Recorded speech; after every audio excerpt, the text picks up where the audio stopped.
லொல்லு சபா அப்படிங்கிற spoof show மூலமா அறிமுகமானவர் தான் நம்ம நகைச்சுவை நடிகர் சந்தானம் அவர்கள். இந்த ஷோவை பார்த்த சிம்பு இவரோட டேலண்ட்டை பார்த்து இவரை காமெடியனா அறிமுகம் பண்ணாரு மன்மதன் படத்துல.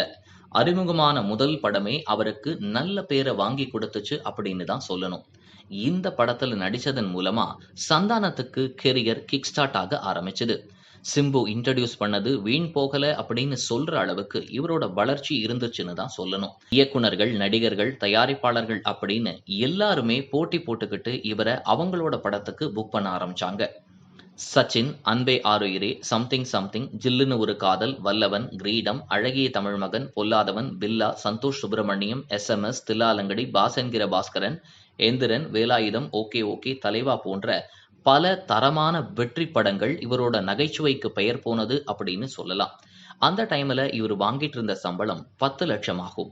அண்ட் இவர் காமெடியனா நடிச்ச எல்லா படங்களுமே தொடர்ச்சியா ஹிட் அடிக்க காமெடி சூப்பர் ஸ்டார் அப்படிங்கிற பட்டம் இவரை தேடி வந்தது. 2012ல ஹேண்ட்மேட் பிலிம்ஸ் அப்படிங்கிற ஒரு தயாரிப்பு நிறுவனத்தை இவரை தொடங்குறாரு. அதன் மூலமா கண்ணா லட்டு திங்க ஆசையா அப்படிங்கிற படத்தை தயாரிக்கிறாரு. அந்த படம் வணிக ரீதியா பெரிய வெற்றியா அமையுது. ஆனா இப்படி காமெடியனா நடிச்சிட்டு வந்த சாண்டாவுக்கு ஹீரோவாகணும் அப்படிங்கிற ஆசை வர வல்லவனுக்கு புல்லும் ஆயுதம் அப்படிங்கிற படம் மூலமா ஹீரோவா என்ட்ரி கொடுக்கறாரு. எதுக்கு இந்த வேண்டாத வேலை, பேசாம காமெடியே பண்ணிட்டு காசை பார்த்துட்டு போலாமே அப்படின்னு பலர் சொல்ல, இது ஒரு பெரிய சேலஞ்சா எடுத்த சந்தானம் தற்போது வரை அதை பண்ணிட்டு வராரு. தில்லுக்கு துட்டு பார்ட் 1, பார்ட் 2 தந்த வெற்றி அளவுக்கு இதுவரை அவருக்கு ஒரு படம் கூட அமையல அப்படின்னு தான் சொல்லணும். இந்த படங்களை இவரே தயாரிச்சாரு.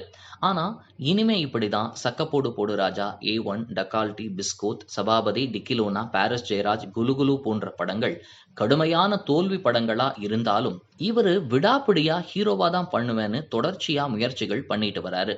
இப்போ மீண்டும் தன்னோட பிளாக் பஸ்டர் ஹிட் படமான தில்லுக்கு துட்டு படத்தோட பார்ட் 3 எடுக்கிறதுக்கான பிளான் போட்டுட்டு வராராம். இதுக்கான கதை விவாதம் நடந்துட்டு வரதா சொல்லப்படுது. இந்த படத்தை சந்தானம் பெருசா நம்பியிருக்காரு. விரைவில் இதுக்கான அறிவிப்பு வெளியாகும் அப்படின்னு நம்ம எதிர்பார்க்கலாம்.